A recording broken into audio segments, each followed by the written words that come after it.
దేవుని వారలారా, దేవుని ద్వారా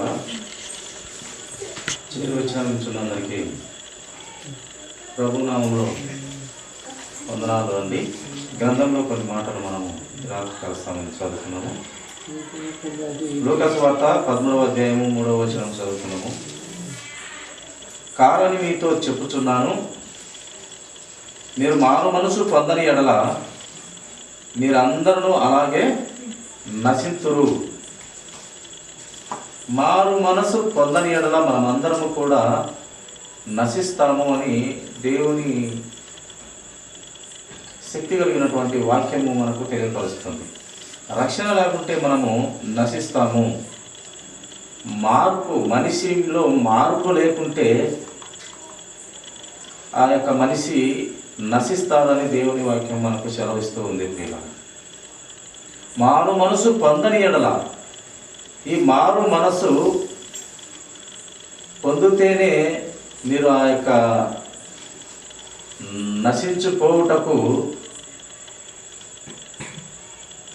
వెళ్ళకుండా రక్షింపబడతారు. అగ్నిలో నుండి నిన్ను తీసినట్టు నిన్ను ప్రభు దగ్గర పెట్టుకుంటాడు అని మనకు లేఖన భాగాలలో మనకు తేటగా దేవుడు తెలియపరుస్తూ ఉన్నాడు. ప్రియులారా, ప్రతి మనిషి మార్పు చెందాలి. ఒక గొంగళి పురుగు అంట, అది తనను తాను నష్టపెట్టుకొని కష్టపెట్టుకొని ఒక గూడు కట్టుకొని దాంట్లోనే అది కొన్ని రోజులు ఉండిపోయి అది మార్పు చెంది, ఆ గొంగళి పురుగు చూస్తేనే అసహించుకుంటాము. అది ఒంటి మీద ఉన్నా కూడా ఒళ్ళంతా కూడా జిల వస్తుంది. దాన్ని చూస్తేనే చీదరించుకుంటాము, అసహించుకుంటాము. కానీ అది మార్పు చెంది తరువాత అందమైన చీతాకోక చిలుకలాగా అది తయారై తిరుగుతూ ఉంటుంది. మార్పు కలుగుతుంది, అది మార్పు వస్తుంది. దానిలో అందరూ నన్ను అసహించుకుంటున్నారు, నన్ను చూస్తేనే చీదరించుకుంటున్నారు అనే మార్పు కలిగి ఆ పాత స్వభావంలో నుండి కొత్త స్వభావంలోనికి వచ్చినటువంటి ఆ సీతాకోక చిలుకని ఎవరమైనా నా మీద వాళ్తే బాగుండునా, దాన్ని పట్టుకుంటే బాగున్నా, ఎంత అందంగా ఉంటుందంటే అది వాళ్తే అంత బాగుంటుంది అనిపిస్తుంది. కనుక మనిషికి కూడా దేవుడు అదే మనకు తెలియపరుస్తూ ఉన్నాడు. మారు మనసు పొందకుంటే మీకే నష్టము. ప్రభువు శిక్షలోకి రాకుంటే, ప్రభువు గద్దింపులోకి రాకుంటే మీకే నష్టము. ఎందుకంటే పాపపు స్వభావం ఆదాములో నుండి మనలో ఉంది కనుక, చెప్పిన మాట వినే స్వభావం మనిషిలో లేదు కనుక, పాపపు స్వభావం కలిగినటువంటి వారు అందరము కూడా పుట్టిన నుండి జ్ఞాపకము వచ్చిన దాకా, జ్ఞానం వచ్చేంత వరకు మనము అది బయటపడుతుంది. ఎప్పుడైతే జ్ఞానం వస్తుందో, ఆలోచన వస్తుందో, మంచి చెడ్డలు నీకు తెలియబడతాయో, అప్పుడు మనము ఈ యొక్క పాపపు ఆలోచనలో ఈజీగా పడిపోతాం. ప్రతి మనిషి పడవలసిందే, ప్రతి మనిషి పడి దాంట్లో చచ్చిపోవాల్సిందే. ఇది యొక్క వంగలి పురుగులాగా ఆ చచ్చిపడిన జీవితాలను దేవుడు బ్రతికిస్తూ ఉన్నాడు. ప్రియులారా, ఆయన నోటి మాట ద్వారా, ఆ నోటి మాట వరం అనే మాట ద్వారా సృష్టికర్త జ్ఞాపకం చేసుకొని తమ సొంత నోటితో ఏ ఆత్మ ఒప్పుకుంటే ఆ ఆత్మకు రక్షణ వస్తుందని దేవుడు మనకు తెలియపరుస్తూ ఉన్నాడు. కనుక ఈ రక్షణ అనేది మనసులో మనందరికీ కూడా చాలా విలువైనది. రక్షణ లేకుంటే మనము నశించే బిడ్డలముగా, ఆయన ఉగ్రత పొందుకునే బిడ్డలంగా మనకు బైబిల్ గ్రంథం సెలవిస్తూ ఉంది. పిల్లల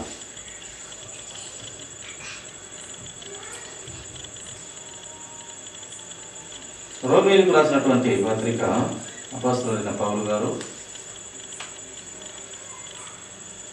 6వ అధ్యాయము 23వ వచనము చదువుకుందామండి. చివరి వచనము, ఏలయనగా పాపం వలన వచ్చు జీవితం మరణము, అయితే దేవుని కృపావరము మన ప్రభు అయిన యేసుక్రీస్తునందు నిత్య జీవము. పాపం వలన వచ్చే జీతం అయితే మనకు మరణమే, అయితే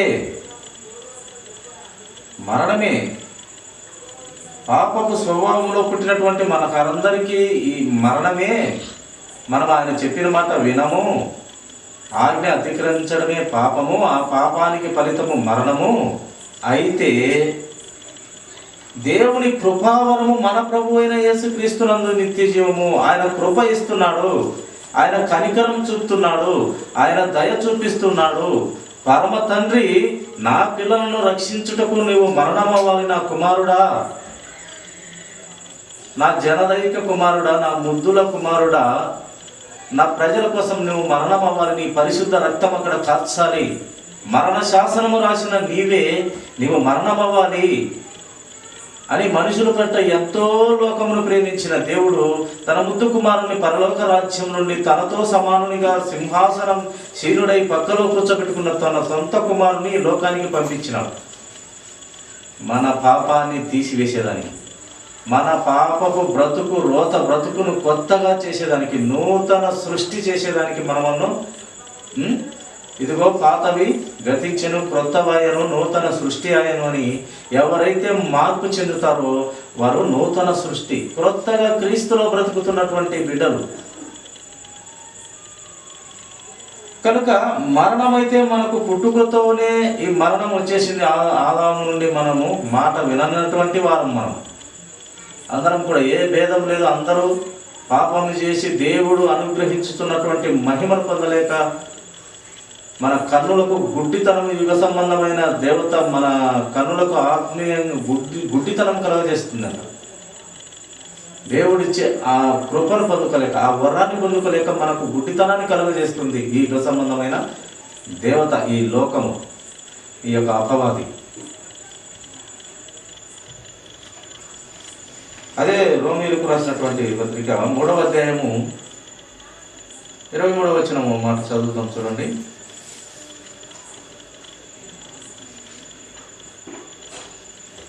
ఏ భేదమును లేదు, అందరూ పాపము చేసి దేవుడు అనుగ్రహించు మహిమను పొందలేకపోతున్నారు.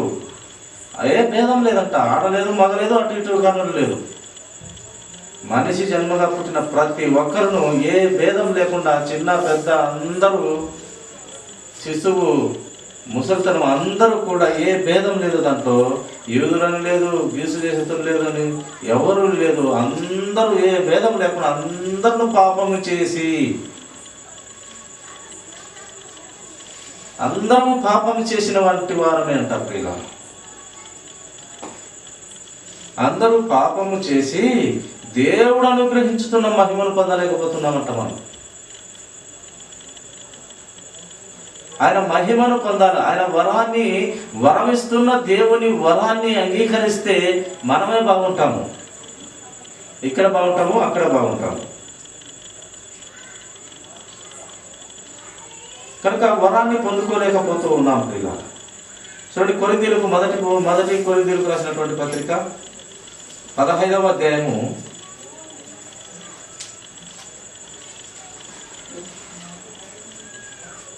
3వ వచనము చదువుకుందామండి. నాకు ఇయ్యబడిన ఉపదేశమును మొదట మీకు అప్పగించి తిని, అదేమనగా లేఖనముల ప్రకారము క్రీస్తు మన పాపముల నిమిత్తము మృతి పొందెను, సమాధి చేయబడ్డాడు. ఎవరి కోసం అంట ఆయన మృతి పొంది సమాధి చేయబడింది? మన పాపముల కోసమంట, మన పాపముల నిమిత్తము. ఆ నిమిత్తమే మనము సచ్చిపడిపోయిన మన జీవితంలో లేవనెత్తడానికి ఆయన పరమ తండ్రి తన ముద్దు కుమారుని లోకానికి మరణమోటకు పంపించాడు. ఈ పాపానికి మందుగా యేసు క్రీస్తు ప్రభువారు మెడిసిన్ లాగా వచ్చాడు. మనకి గొప్ప ఔషధమైన ఈ పాపం పోవాలంటే ఎంత డబ్బులు పెట్టినా పోదు, ఎంత ఆస్తిపాస్తులు ఇచ్చినా కూడా పోదు. ఇది కుక్కలు కోళ్ళను కోస్తే లేక ఇంకేమి, ఈ యొక్క పశువులను ఎన్ని కోసినా పాపం అనేది పోదు. అప్పటి కాలంలో రక్తము చిందించితేనే కానీ సామాన్యంగా పాపం పోదని అప్పుడు చిందింపబడింది రక్తం, అంతే. శాశ్వతమైన పరిష్కారం లేదు. అప్పుడు క్రీస్తు యేసు ప్రభువారు లోకానికి రాకముందు ఈ పశువులను వధించేవారు, రక్తం కార్చేవారు. ఏదో పాపము పోతుంది అని. కానీ ఒక్కటే బలి, శాశ్వతమైన బలి. భూమి మీద పుట్టిన ప్రతి మనిషికి ఒకటే బలి చేసినాడు మన యేసుక్రీస్తు ప్రభువారు. ఒక పెద్ద బలి, అందరి కోసము శుద్ధి చేయబడినాడు యేసుక్రీస్తు ప్రభువారు. రక్తం కార్చినాడు అందరి కోసం. అందుకే మీరు నా సొత్తు. నేను సామాన్యంగా ఈ భూమి మీదకి అడుగు పెట్టిన వాడని కాదు. నా పరిశుద్ధ రక్తంతో పవిత్రుడనైన నేను నా రక్తం విలువ పెట్టలేని కొనేటువంటి రక్తము కాదది. విలువ పెట్టలేనటువంటి రక్తము ఉచితంగా మీకు ఇచ్చి రక్షించుకున్నాను. మీరు నా సొత్తు, నా ఆస్తి అని దేవుని మాటగా మనకు తెలియపరుస్తూ ఉంది ప్రియులారా వాక్యం. కనుక ఆయన లేఖనముల ప్రకారం క్రీస్తు మన పాపముల నిమిత్తం మృతి పొందినాడు కనుక ఆయన సమాధి చేయబడినాడు. అలాగే కేవలము మన పాపముల నిమిత్తము ఆయన మృతి పొంది సమాధి చేయబడినాడు. తరువాత దేవుని కుమారుడు కనుక ఆయన తిరిగి మరణపు ముళ్ళును విరిచేసి మరణాన్ని జయించే వీరుడు, ధీరుడు ఎవరయ్యా ఈ లోకంలో అంటే ఒక్క యేసుక్రీస్తు ప్రభువారు తప్పితే లోకంలో ఎవరూ లేరు. పాపాన్ని తీసివేసే పరిశుద్ధుడు ఆయన. ఆయన తప్పితే ఇంకా పాపాన్ని తీసివేసే అధికారి ఎవరు లేరు. ఆ మనుష్య కుమారుడు ఎవరునూ లేరు ఇలా. కనుక ఆ గొప్ప ఔషధము, గొప్ప మెడిసిన్, ఆ గొప్ప మందు, అది మన పాపాన్ని తీసివేసే మందు ఉచితంగా ఇచ్చినాడు ఆయన. కలువరి శిలువలో ప్రతి ఆ పరిశుద్ధిని, ఆయన దేహంలో ప్రతి రక్తపు చుక్క నేలన కార్చి, శిలువంతా తడిచి, గ్రంథాన్ని తడిపి, పరిశుద్ధులను తడిపి, ప్రవక్తలందరినీ తడిపి, అందరినీ ఒకే మార్గంలో నడిపించిన మన యేసుక్రీస్తు ప్రభువారు. అంత అమూల్యమైనది రక్తం ఆయనది.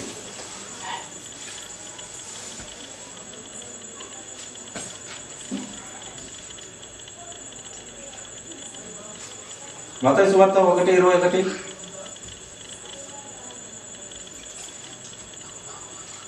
తన ప్రజలను వారి పాపముల నుండి ఆయనే రక్షించును.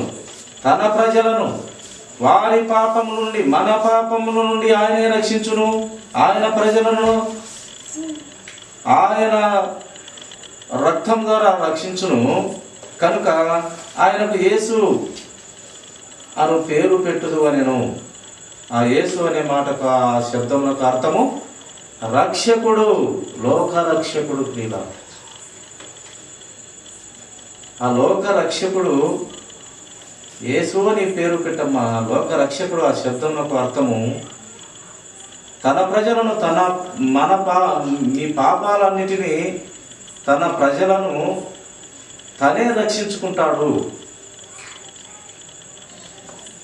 మనము మరణము కావలసిన వారమై ఉన్న ప్రకారము మన మరణాన్ని తప్పించి ఆ యొక్క సృష్టికర్త అయిన దేవుడు మరణం అవుతూ వచ్చినాడు. ఇక్కడ మనది ఆ శాపము, ఆ యొక్క పాపము వచ్చిన ఆ జీతం మరణం మనది. పాపం చేసింది మనము. యేసుక్రీస్తు పాపం చేయలేదు. మనం చేసినందుకు ఆ పుణ్య పురుషుడు, ఆ పరిశుద్ధత కలిగిన దేవుడు మన పాపాన్ని ఆయన భుజాల మీద వేసుకున్నాడు. ఆయన శాపమైపోయినాడు అని గ్రంథం తెలియపరుస్తుంది. ఎందు నిమిత్తం? మన నిమిత్తం అంట. ప్రతి మనిషి కోసం ఆయన శాపమైనాడు. ఏమన్నా తప్పు చేసినాడంటే తప్పు చేయలే ఆయన. ఏమన్నా ఒక చిన్న పొరపాటు కానీ, కట్టుచూపుతో కానీ, నడతలో కానీ, ప్రవర్తన కానీ, మాట తీరులో కానీ ఏమన్నా చేసినాడంటే లేదు. పిలాతు కానించి, సైన్యాధిపతి కానించి, ఈ యొక్క పిలాతు భార్య కూడా చాలామంది గొప్ప సాక్ష్యము ప్రభు గురించి తనలో ఏ కపటం లేదు. అయ్యా, పిలాతు భార్య అంటుంది, నాకు దర్శనం వచ్చింది, ఆయన నీతిమంతుడిని, ఆయన విషయంలో ఏదైనా పొరపాటు నువ్వు ఆజ్ఞ ఇస్తావన్న జాగ్రత్త, నాకు దర్శనం వచ్చింది, నాకు ఇలా నీతిమంతుని ఏం చేయదంటే అప్పుడు ఆయన కరెక్ట్గానే తీర్పిస్తారు. కానీ అక్కడ ఉన్నటువంటి ప్రజలు కేకలే గెలిచినట్టుగా ఆ కేకలు గెలిచినాయి. ఆ కేకలు గెలిస్తేనే మనం కూడా మన పాపాన్ని కడుక్కోగలం. ఆయన మరణమయ్యేటగా వచ్చినాడు. ఆయన తనను తాను రక్షించుకోనికి, లేక ఆ కలువరి శిలువలో ఆ 3 మేకులు పీక్కోనికి రాలే. ఆయన ఆ 3 మేకులకు శిలువ వేయబడి మరణమైనాకే వచ్చిన వాడు. కొంతమంది చెప్తారు, ఇప్పటికీ కొంతమంది తెలివి తక్కువ వారు ఆ 3 మేకులు పిక్కోలున్నాడు, నిన్ను నన్ను అందరినీ ఎలా రక్షిస్తాడు, ఎప్పుడో 2000 సంవత్సరాల కిందట ఆయన చనిపోతే ఆ రక్తం ఇప్పుడు ఎలా పనిచేస్తుంది అని వేరే మాటలు దేవుని శక్తి తెలియనటువంటి, దేవుని రక్తానికి ఉన్న పవర్ తెలియనటువంటి వారు అంటూ ఉంటారు. కానీ ఆ రక్తము సామాన్యమైన రక్తం కాదు. అది ప్రతి పాపాన్ని కడిగి వేసే రక్తం. అది ప్రతి పాపాన్ని ఆయన భుజాల మీద వేసుకొని ప్రతి పాపాన్ని తీసివేసే రక్తంగా మనము గ్రంథంలో చూస్తాము. రోమీయులకు రాసినటువంటి పత్రిక 5వ అధ్యాయం 9వ వచనం మాట చూస్తాము. కాబట్టి ఆయన రక్తము వలన ఇప్పుడు నీతిమంతులముగా తీర్చబడి, ఎలా మనము నీతిమంతులమవుతున్నాము? మన పుట్టుక నుంచే మన బ్రతుకంతా పాపపు స్వభావమై ఉన్నటువంటి మనలను ఎలా నీతిమంతులమవుతున్నామంట? ఆయన రక్తము వలన ఇప్పుడు నీతిమంతులముగా తీర్చబడి మరింత నిశ్చయముగా ఆయన ద్వారా ఉగ్రత నుండి రక్షింపబడుదుము. నిశ్చయముగా ఆయన రక్తం ద్వారా మనం నీతిమంతులు అవుతున్నాము, ఆయన ఉగ్రతను తప్పించుకుంటున్నాము. రక్తం ద్వారానే మనం నీతిమంతులు అయ్యి ఉగ్రత తప్పించుకుంటున్నాం. ప్రియులారా, హెబ్రీయులకు రాసినటువంటి పత్రిక 5-7 వచనాలు చూస్తాం. చూడండి, 5వ అధ్యాయము 7వ వచనము.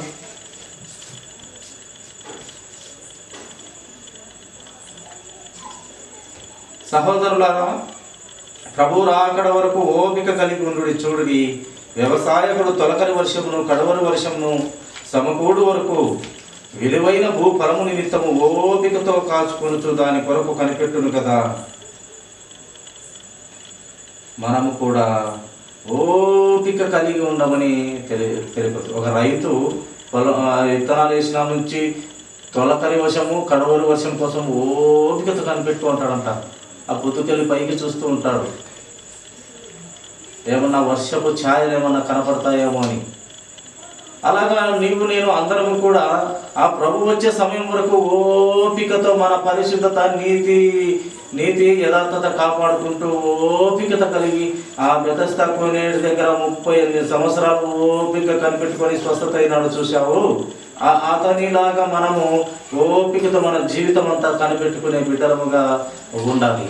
ఏ ఒక్కరోజు మన విశ్వాసంలో కానీ మన నిరీక్షణలో కానీ పట్టుదలలో కానీ తొట్టిల్లకుండా పోకుండాన్నట్లు వాక్యాన్ని హృదయంలో ఉంచుకొని ఓపికతో మనము ముందుకెళ్ళాలని వాక్యం మనకు తెలియపరుస్తూ ఉంది. యూదా గ్రంథము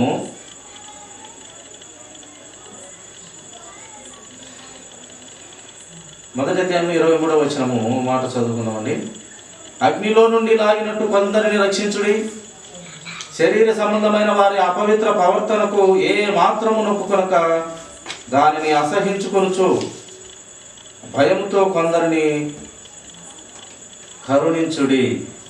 అగ్నిలో నుండి లాగినట్టు కొందరిని రక్షించాలంట. దేవుని సువార్త చేయాలి, దేవుని పని చేసి ఒకరిని ఇల్లు కలిపితే అగ్నిలో నుంచి లాగినట్టు ఇంట్లో ఉన్న వస్తువులందరినీ లేదా చిన్నపిల్లలు ఉంటే చిన్నపిల్లల్ని లాగినట్టు రక్షిస్తూ ఉంటారు కదా.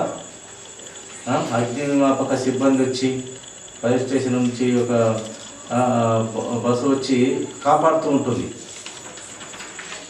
అలాగే యుగాలు అగ్ని ఆరదు పురుగు చావదని ఆ యొక్క అగ్నిలో నుండి ప్రతి మనిషిని దాంట్లో నుండి లాగినట్టు కొందరినైనా ఏ విధము చేతనైనా రక్షించాలంట. ఏ రకంగా అంట, ఎలా అన్నా కానీ చెప్పి రక్షించాలి. వారిని క్రీస్తు వైపుకు నడిపించాలి. వారి సొంత నోటితో క్రీస్తు ప్రభు అని మారు మనసు కలిగి పాప క్షమాపణ నిమిత్తము బాప్తీసం పొందుకొని పరిశుద్ధ ఆత్మవరమును పొందుకునేలాగా వారి సొంత నోటితో పలికించాలి అన్నమాట.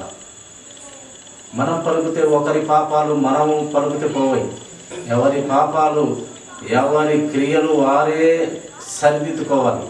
ఎవరి పాపము స్వభావము ఆ క్రియలు వారే సరిదిద్దుకోవాలి. సొంత నోటితో ప్రభువును ఒప్పుకుంటే అప్పుడు రక్షించబడతాడు ఆ యొక్క ఒప్పుకున్నటువంటి వ్యక్తి.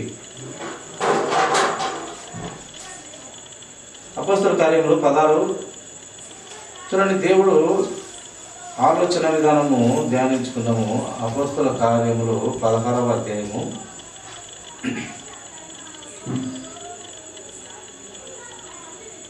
30వ వచనం. వారిని వెలుపలికి తీసుకొని వచ్చి, అయ్యలారా, రక్షణ పొందుటకు నేనేమి చేయవలెను?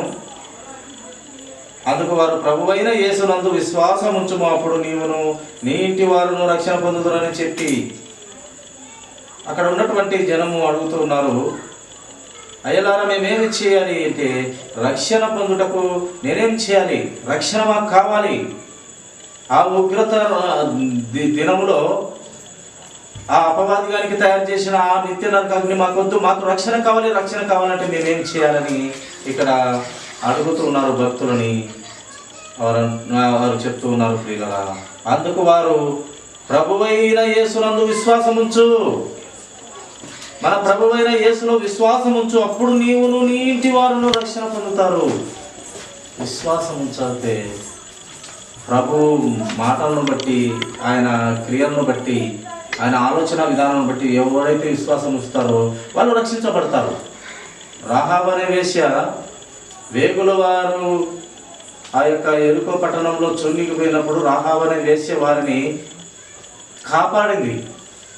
అయ్యా, ఆ ఎర్ర సముద్రంలో 2 పాయలుగా చేసిన మీ దేవుడు గొప్పవాడు, ఈ పట్టణాన్ని మీరు నాశనం చేస్తారు, మీరు దేవుని శక్తిని బట్టి నేను మీకు సహాయం చేస్తాను. అయితే ఒక కండిషను, నా కుటుంబాన్ని మీరు కాపాడాలి. నన్ను, నా కుటుంబాన్ని, నా పిల్లలను, నా కుటుంబాన్ని, నా పిల్లలను, నా భర్త అందరినీ నన్ను కాపాడాలి మీరు అన్నప్పుడు ఆడ విశ్వాసం ఉంచింది. ఎవరు? క్రియల మీద విశ్వాసం ఉంచింది. ఆమె 2 పాయలుగా చేసినాడు మీ దేవుడు గొప్పవాడు, అది నేను నమ్ముతున్నా. శత్రువులు దగ్గర ఉన్నటువంటి రాహాబు అనే వేశ్య ఆమె నమ్మింది. ఆ యొక్క పట్టణంలో అందరూ చనిపోయినారు. ఆ కుటుంబాన్ని వారు మాట ఇచ్చినారు, కాపాడుకున్నారు. కనుక ప్రియ సహోదరుడా, విశ్వాసము ఉంచితేనే మనము రక్షింపబడతాం. విశ్వాసం లేకుంటే మనకు రక్షణ లేకుండా పోతుంది. ప్రభు క్రియలను బట్టి, ప్రతి వాక్యాన్ని బట్టి మనము విశ్వాసం ఉంచాలి ప్రియుల. మార్క్స్ వార్త 16 చూడండి మాట. మా అన్ని వాక్యాలు మనం ఎరిగినటువంటి వాక్యాలే, కానీ దేవుని శక్తి వాక్యాలలో దాగి ఉంటుంది ప్రియుల. మార్క్స్ వార్త 6వ అధ్యాయము 16వ వచనం. నమ్మి బాప్తీసం పొందినవాడు, నమ్మాలి, విశ్వాసం ఉంచి నమ్మి బాప్తీసం పొందినవాడు రక్షింపబడును, నమ్మని వానికి శిక్ష విధింపబడును. ఏందయ్యా, నీ ప్రభువును నమ్మితేనే రక్షిస్తారా? నమ్మకుంటే శిక్ష చేస్తారా? అదేమి అన్యాయము అని ఇప్పుడు ఈ అన్యజనులు, ప్రభువును ఎరగనటువంటి వారు, హైందవ సోదరులు అడుగుతూ ఉన్నారు. ఆయన నమ్మకుంటే మమ్మల్ని చంపేస్తాడా? ఇది ఎక్కడి న్యాయము? నమ్మితే రక్షిస్తాడు, మేము నమ్మము, మా దేవుళ్ళు మాకున్నారు, నమ్మకుంటే శిక్షించడం ఏందని వాళ్ళు అడుగుతూ ఉన్నారు ప్రియుల. అంటే సృష్టికర్త రక్తంలో మా పరిశుద్ధత ఉంది. ఆ పాపాన్ని తీసివేసే దేవుడు ఏనే అని గుర్తించలేని స్థితిలో వారు ఆ క్వశ్చన్ వేస్తూ ఉన్నారు. ఈయన రక్తము ద్వారానే మన పాపాలు పోతాయని వారు తెలియక అడుగుతున్నటువంటి క్వశ్చన్ ప్రియుల. కనుక నమ్మి బాప్తీసం పొందిన ప్రతివాడు రక్షింపబడతాడు, కానీ నమ్మని వానికి మటుకు శిక్ష పడుతుంది. వాక్యాన్ని అయితే దేవుడు చెవిలో వేస్తాడు. యాకోబు పత్రిక 2వ అధ్యాయము 23వ వచనము చూడండి.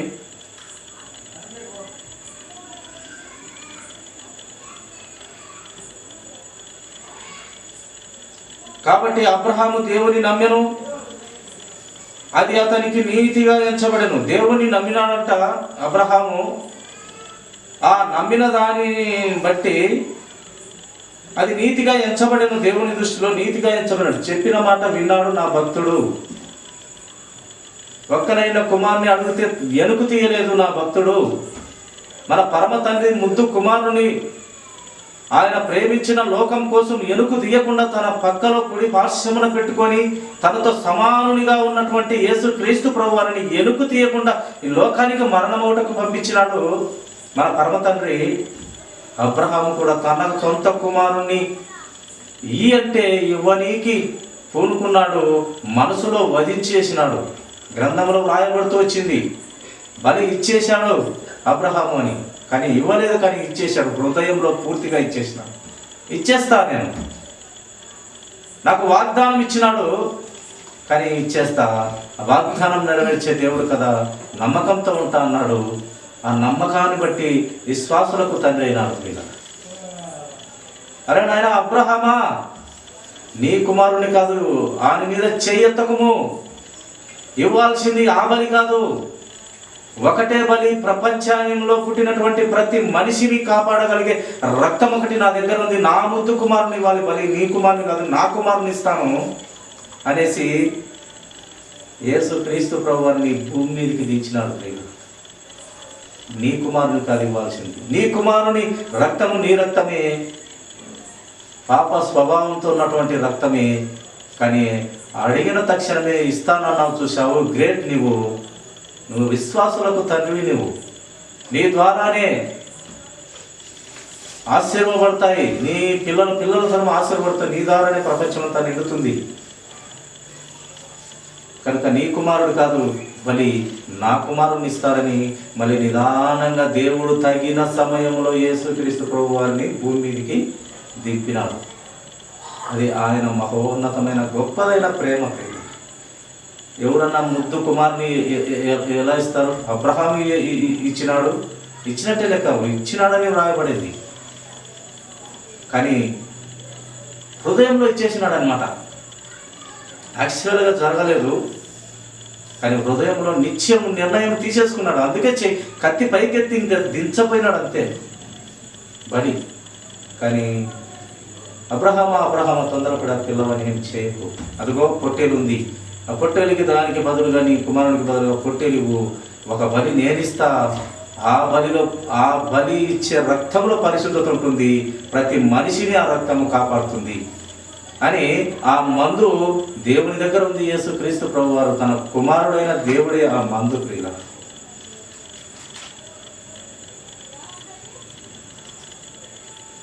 సమయమైన కనుక ఇంకా కొన్ని మాటలు చెప్పవలసి ఉండే, సమయమైనది కనుక ఒక మాట చూసుకొని ముగించుకుందామండి. మత్తయి సువార్త 1వ అధ్యాయము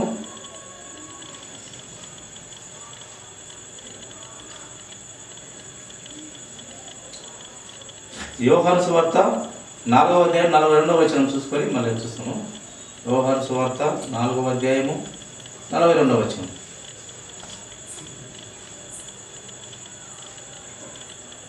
మా మట్టుకు మేము విని ఈయన నిజముగా లోక రక్షకుడని తెలుసుకొని నమ్ముచున్నామని. వారి మట్టుకు వాళ్ళు విన్నారంట. విని ఏం చేస్తున్నారు? ఈయన నిజముగా లోకరక్షకుడని తెలుసుకొని నమ్ముచున్నామని. ఆ నమ్ముట నీ వలనైతే సమస్తము సాధ్యము అని దేవుని మాట. ప్రియుల, నమ్ముట నీ వలనైతే సమస్తము సాధ్యమంట. చివరిగా మత్తయి సువార్త 1:21 మాట చూసుకొని ముగించుకుందాము.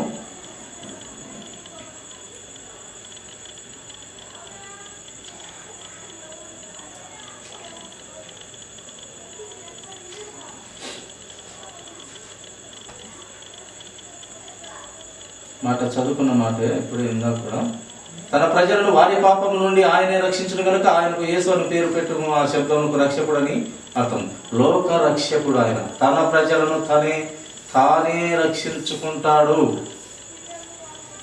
లోక రక్షకుడు. లోకానికి అందరికీ యేసుక్రీస్తు ప్రభువారు దేవుడు, లోకానికి అంతటికీ రక్షకుడు. ఆయన రక్తమే అందరికీ దిక్కు. ఆ రక్తంలో పరిశుద్ధత ఉంది. పరిశుద్ధత కలిగినటువంటి రక్తము కనుక ఆయనను అంగీకరిస్తేనే, ఆయన రక్తములో పాలు పంపులు జరిగితేనే, ఆయనను అంగీకరిస్తే ఆ రక్తంతో శుద్ధి చేస్తాడు దేవుడు. అంగీకరించని ఏ నోటిని ఆయన శుద్ధి చేయలేడు. అడగంది అమ్మైనా అన్నం పెట్టదంట. అలాంటిది నీవు అడగాలి సృష్టికర్తను. ప్రభువా, నేను పుట్టుక నుండి పాపిని, పాపపు స్వభావంతో పెరిగినటువంటి వాడిని. నరుడు, పురుగు వంటి నరుడు ఎప్పుడూ పరిశుద్ధుడు కాలేడంట. వాక్యమే చెప్తుంది ప్రియుల. పురుగు వంటి నరుడు ఎప్పుడు పరిశుద్ధుడు కానేరడు. కానీ క్రీస్తు రక్తంతో అవుతూ ఉన్నాడు, అవబోతాడు, పరలోక రాజ్యానికి వారసులు అవుతాడు. యుగయుగాల జీవితం మన ప్రభువు దగ్గర ఉండబోతాం.